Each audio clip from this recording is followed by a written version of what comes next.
Hello students, मैं हूँ Rakesh Sharma, radical coaching classes से। स्टूडेंट्स, हमने संजीव डेस्क वर्क के मॉडल पेपर 1 और 2 डाल दिए थे। अब आज हम मॉडल पेपर नंबर 3 डालेंगे। उससे पहले मैं बस आपसे यही बोलना चाहता हूँ कि आप सबसे पहले अपने radical coaching classes YouTube channel को सब्सक्राइब करें और जो भी वीडियो आता है उसको लाइक करें, शेयर करें।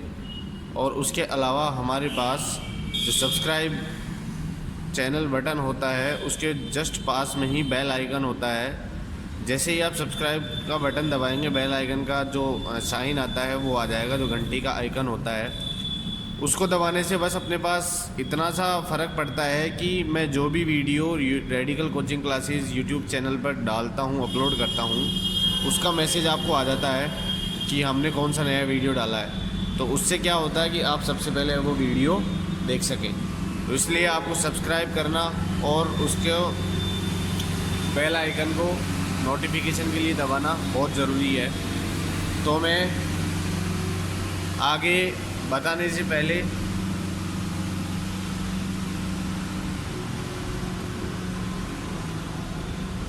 स्टूडेंट्स, थोड़ा सा डिस्टरबेंस है, मैं माफ़ी चाहता हूँ इंटरप्शन के लिए।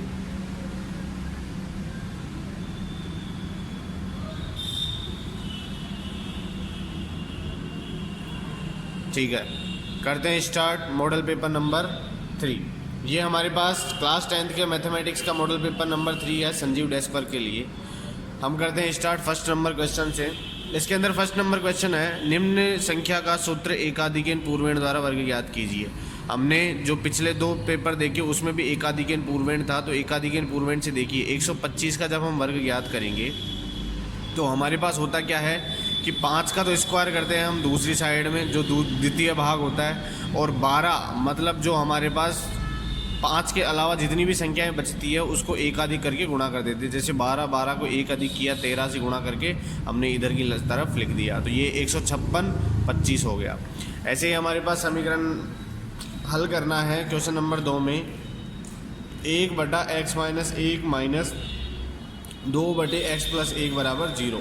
तो हम जानते हैं यदि m/n + a + n/n + b बराबर 0 हो तो हम जब हमारे पास इस फॉर्म में समीकरण आता है तो हमारे पास x का मान होता है x बराबर -mb + na/m + n। तो यहाँ पर देखिए स्टूडेंट्स, m बराबर तो है 1, n बराबर है -2, क्योंकि हमारे पास यहाँ प्लस है, जो मूल समीकरण है हमारा यहाँ पर प्लस होना चाहिए, लेकिन यहाँ क्या दे रखा है, माइनस दे रखा है, इसलिए हमने n का मान क्या रख लिया, -2 रख लिया।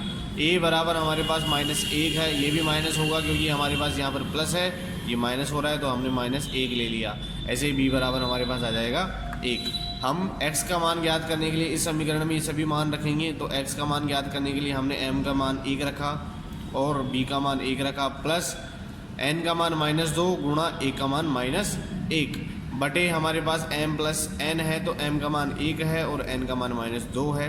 तो यहाँ से हमारे पास जो आंसर आएगा वो आएगा 1 + 2 बटे -1। माइनस को माइनस से जब हमने गुणा किया तो प्लस हो गया, तो 1 और 2 हमारे पास हो गए 3। तो x का मान यहाँ से आ गया 3। क्वेश्चन नंबर 3 है, अभाज्य गुणनखंड विधि द्वारा निम्नलिखित पूर्णांकों का महत्तम समापवर्तक ज्ञात कीजिए।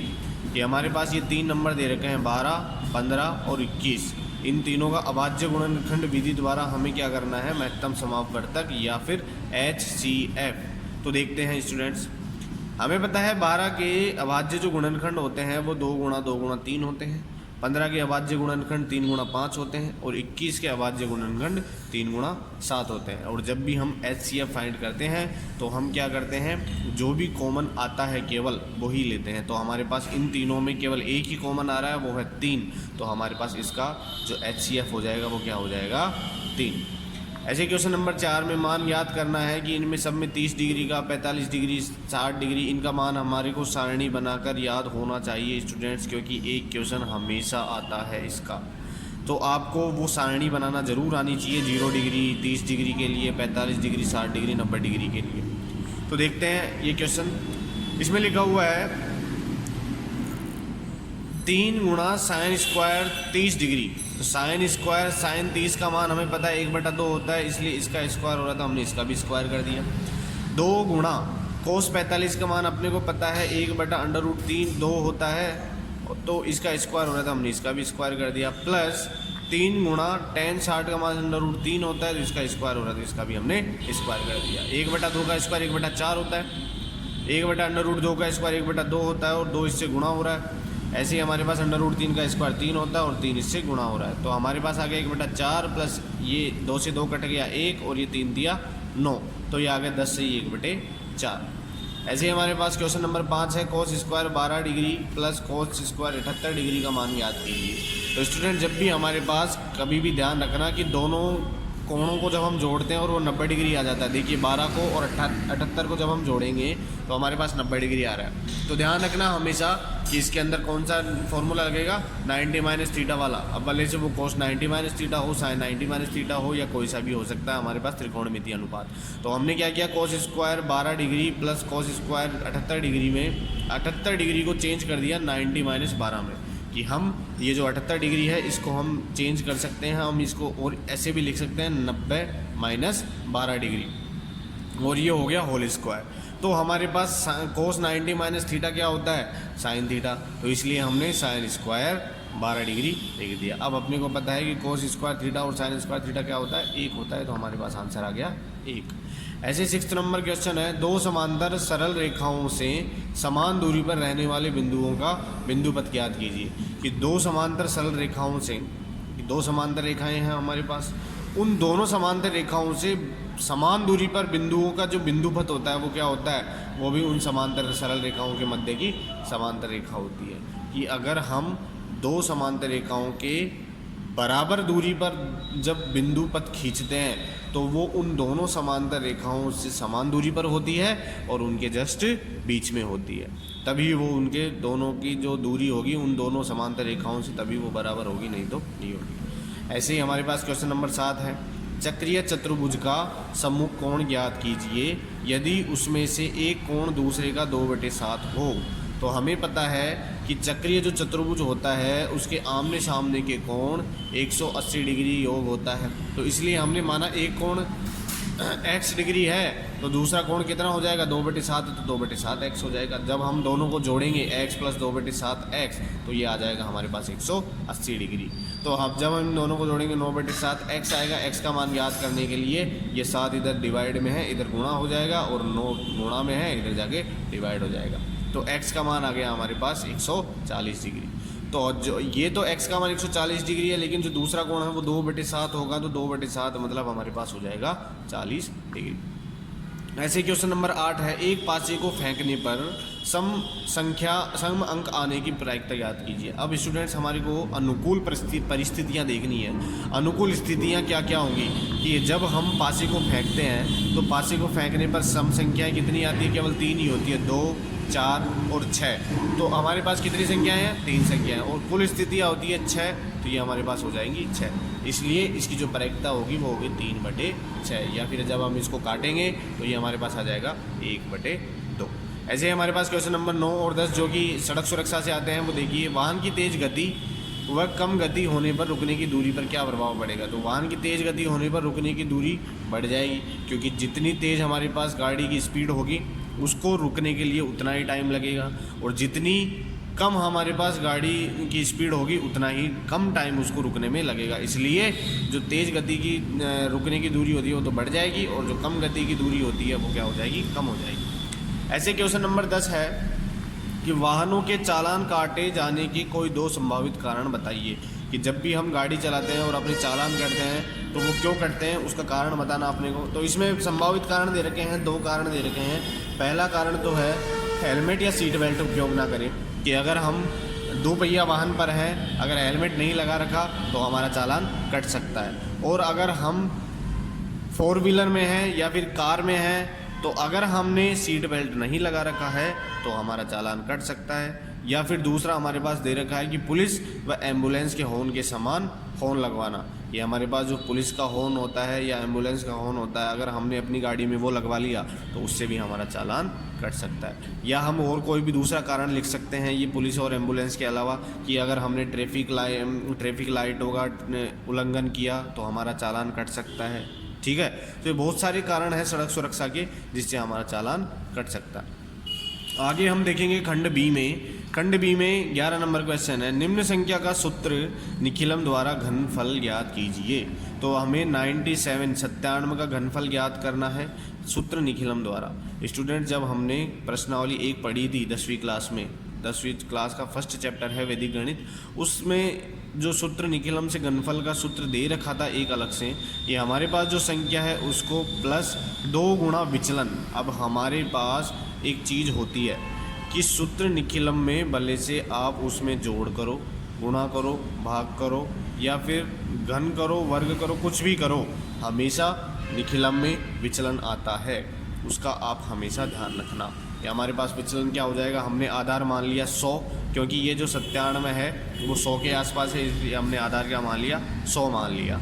अब हमारे पास जो विचलन आएगा वो क्या आएगा, 97 में से माइनस करेंगे हम 100 को, तो क्या आएगा हमारे पास -3। तो यहाँ पर 2 गुणा विचलन ऑब्लिक 3 गुणा विचलन का स्क्वायर ऑब्लिक विचलन का क्यूब। ऐसे हम इस सूत्र में केवल संख्याएं रखेंगे और अपने पास आंसर आ जाएगा। संख्या है 97 प्लस 2 गुणा विचलन कितना है -3 ऑब्लिक 3 गुणा विचलन का स्क्वायर -3 का स्क्वायर। ऐसे हमारे पास विचलन का क्यूब मतलब -3 का क्यूब।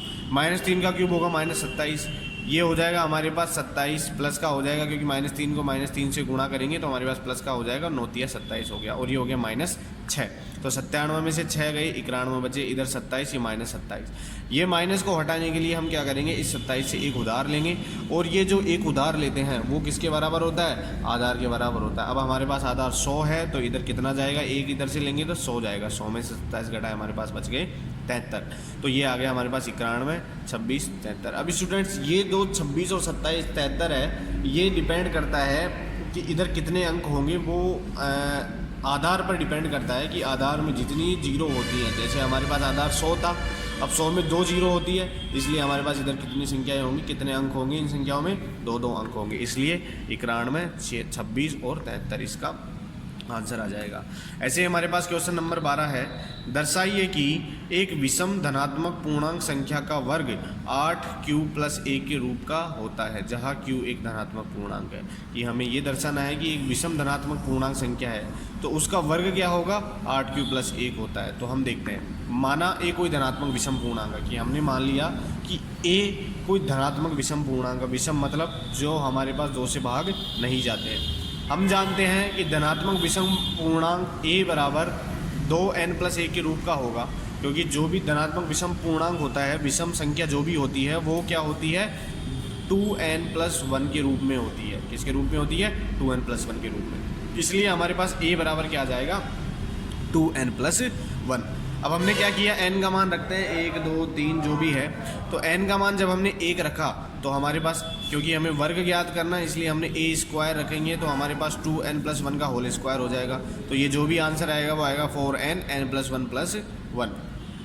तो यहाँ संख्या जो है n और n + 1 सदैव धनात्मक समपूर्णांक ही प्राप्त होगी, क्योंकि जब हम किसी भी संख्या को, अगर हमने माइनस की संख्या भी ले ली तो देखिए यहाँ n की -2 ले ली तो मान लो, तो यहाँ पर माइनस आ जाएगा, यहाँ भी माइनस आ जाएगा, तो इसलिए यहाँ माइनस माइनस मल्टीप्लाई होकर क्या हो जाएगा, सदैव क्या रहेगा, धनात्मक समपूर्णांक रहेगा।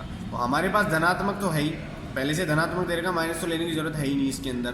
तो समपूर्णांक क्यों होगा, क्योंकि यहाँ पर अगर मान लो n हमारे पास कोई भी नंबर हो, जैसे हमने मान लिया कि ये 2 है, तो 2 और 1 3 हो जाएंगे, लेकिन हमारे पास ये गुणा किससे हो रहा है, n से गुणा हो रहा है। तो मान लिया हमारे पास हमने n का मान 2 लिया तो 2 × 3 = 6 हो जाएगा, 4 लिया ये इधर 5 हो जाएगा, इधर 4 हो जाएगा, क्योंकि अगर हमने n का मान जो भी लेंगे, इधर तो सम हो जाएगा, इधर विषम, इधर विषम, इधर सम हो जाएगा, तो ये हमेशा क्या रहेगा, धनात्मक रहेगा।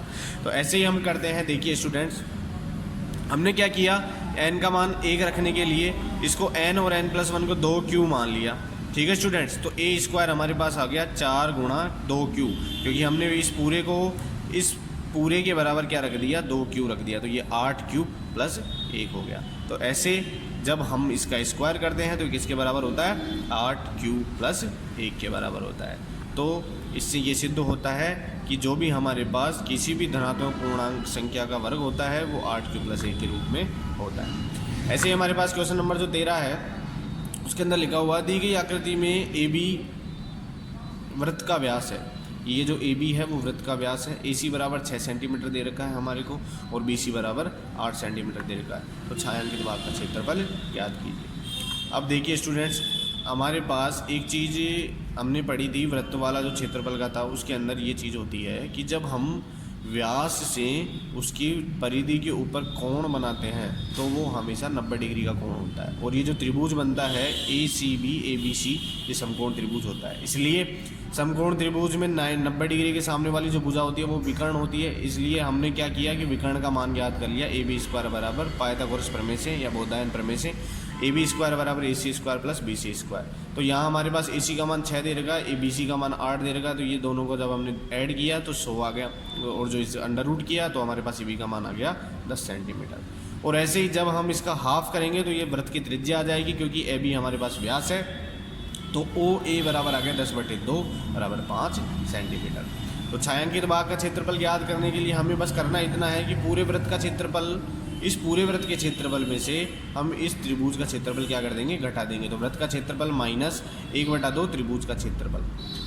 तो देखिए students, pi r square minus 1/2 गुणा आधार गुणा ऊंचाई। ये 1/2 नहीं आएगा यहाँ पर आएगा त्रिभुज का क्षेत्रफल 1/2। अब ये त्रिभुज के क्षेत्रफल का सूत्र होता है 1/2 गुणा आधार गुणा ऊंचाई। तो हमारे पास आर का मान दे रखा है 25 पाई हो जाएगा और ये 24 हो गया। तो जब हम पाई का मान रखेंगे 22/7 तो हमारे पास आएगा 54.57 वर्ग सेंटीमीटर। ऐसे हमारे पास क्वेश्चन नंबर 14 है।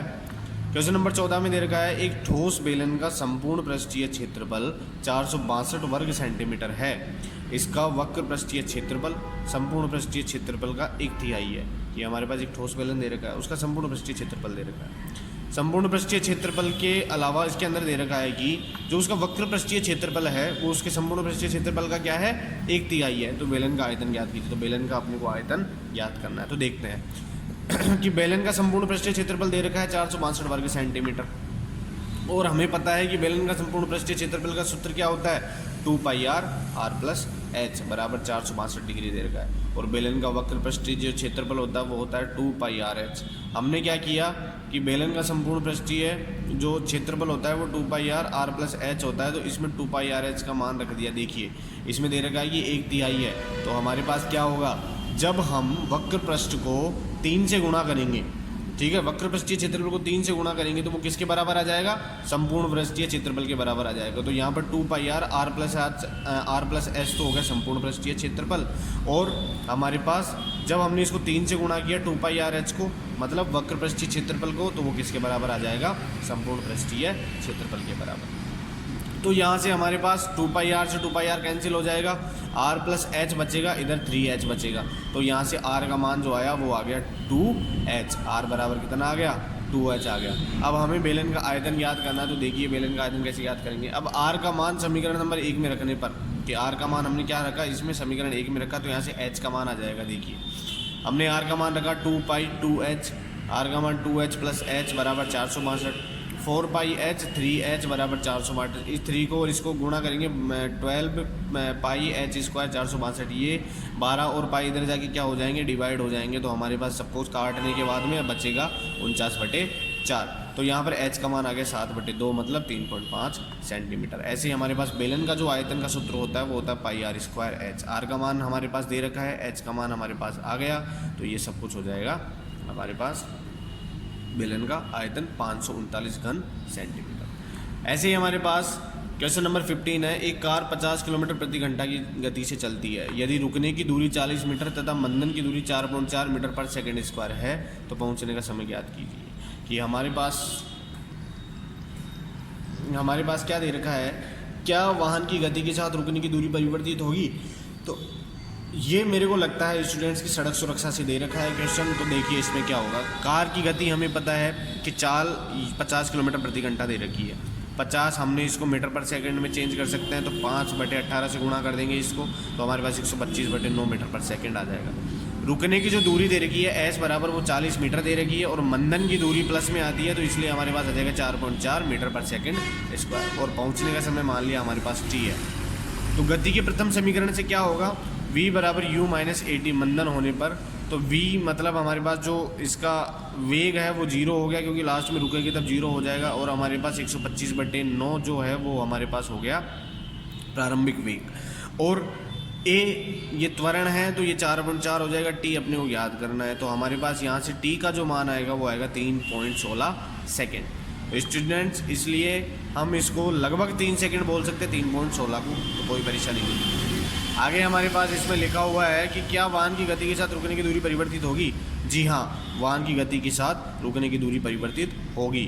वाहन की तेज़ गति होने पर रुकने की दूरी बढ़ जाएगी और जबकि गति कम होने पर रुकने की दूरी कम हो जाएगी। ऐसे इसमें दूसरा क्वेश्चन है, गीली फिसलन वाली सड़क पर ये कैसे परिवर्तित होगा। तो लिखा हुआ है गीली फिसलन वाली सड़क पर अवरोध दूरी बढ़ने से रुकने की दूरी भी बढ़ जाएगी, क्योंकि जब हमारे पास गीली सड़क होती है तो क्या होता है कि अवरोध मतलब घर्षण कम होता है। घर्षण कम होने की वजह से क्या होता है कि उसमें जो रुकने की दूरी है वो बढ़ जाती है थोड़ी। ठीक है स्टूडेंट्स, तो ये हमने खंड ब तक सेक्शन बी तक क्वेश्चन कर लिए। क्वेश्चन नंबर 15 इस वीडियो में मैं 15 क्वेश्चन तक बताता हूँ। आगे वाले वीडियो में खंड सेक्शन सी वाले सारे क्वेश्चंस बताऊँगा क्वेश्चन नंबर 25 तक। तो आप देखते रहिए radical coaching classes YouTube channel और सब्सक्राइब कीजिए ज़्यादा से ज़्यादा, जितना हो सके आप सब्सक्राइब करें, लाइक करें, शेयर करें। Thank you very much.